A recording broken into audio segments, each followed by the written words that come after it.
I thought I'd take a break from the Xbox first party exclusives and move on to a third party exclusive that honestly I only found out existed a couple of months ago. There are rumours of a Switch port, so why not jump in now? Here's a PlayStation fanboy on Star Wars Republic Commando. Full spoilers ahead. Released in 2005 on the original Xbox and PC, Republic Commando was a Star Wars version of the old Rainbow Six games, which honestly sounds like an interesting premise. Taking place during the Clone Wars, you play as the leader of Delta Squad, leading your 3 squad mates, Scorch, Fixer and Sev, into battle against the Separatist forces.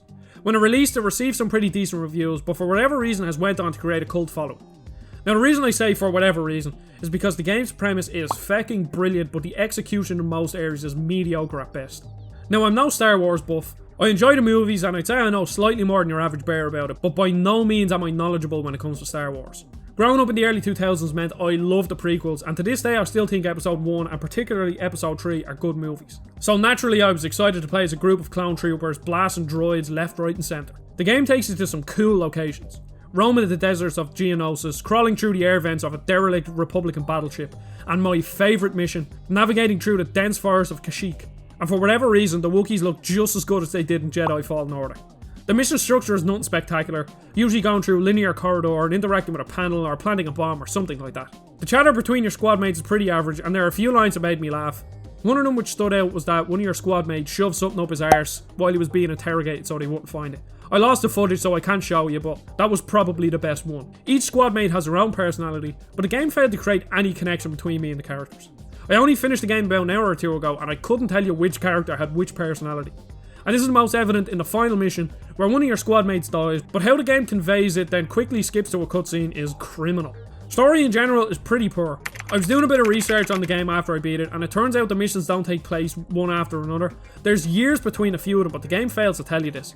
And I understand if you're probably a big Star Wars buff, it would make sense and you'd understand which battle took place when, but I think not fully explaining your story and expecting people to read books or watch other movies is really stupid. Now at the start, the combat is engaging. The basic idea is that it's a first-person squad shooter and you can issue commands to your teammates to do things like pick up sniping positions or breach a door. This played heavily into the fancy of being a clone trooper leader, but the novelty wore off after a few hours.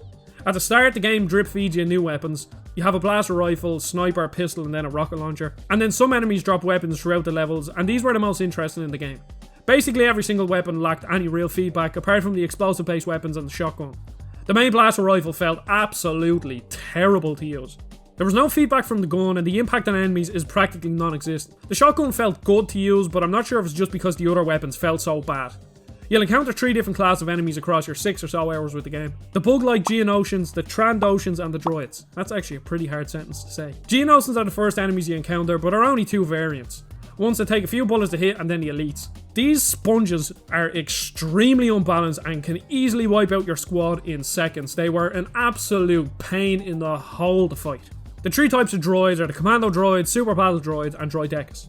At the start I found these a challenge to kill, until I figured out you could just strafe around them, melee, and they'll never land a hit on you. The Trandoshans are probably the best group of enemies based solely on the fact that they weren't frustrating like the Geonosians and weren't entirely exploitable like the droids. All in all, a completely lackluster roster of enemies. Even the coolest enemies, General Grievous's bodyguards, were a boring fight that was easily won by strafing around them. In general, the enemies are just unbalanced. They're either too easy and useless and don't deal any damage, or deal a good bit of damage but take an insane amount of hits to kill. Now I haven't even spoken about the worst part. The main mechanic is ordering your squad around the battlefield, and feck me is this absolutely infuriating. There's more brain cells at a Kardashian family dinner than there is between your squad mates. You tap Y to tell your squad mates to do whatever you want them to do. And sometimes the crosshair is inaccurate and it doesn't register. Then when you finally get it, they die before they make it. Then you need to revive them or send someone to revive them, and they'll more than likely die while doing it. Since there's a heavy reliance on your squad, there is so much downtime. Hacking terminals takes at least 10 seconds, disarming a mine takes 5, and while it doesn't sound too bad, the sheer number of times you have to do this grinds the game down to an absolute snail's pace. The biggest culprit here is the healing. You'll come across these healing stations and you have to individually set your squad mates to heal, once again taking upwards of like 10 seconds, and you'll be doing this a lot because your squad mates take some amount of damage.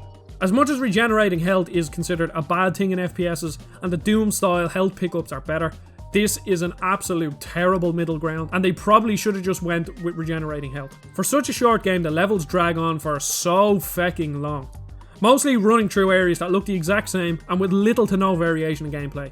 this became an absolute slog around the halfway mark.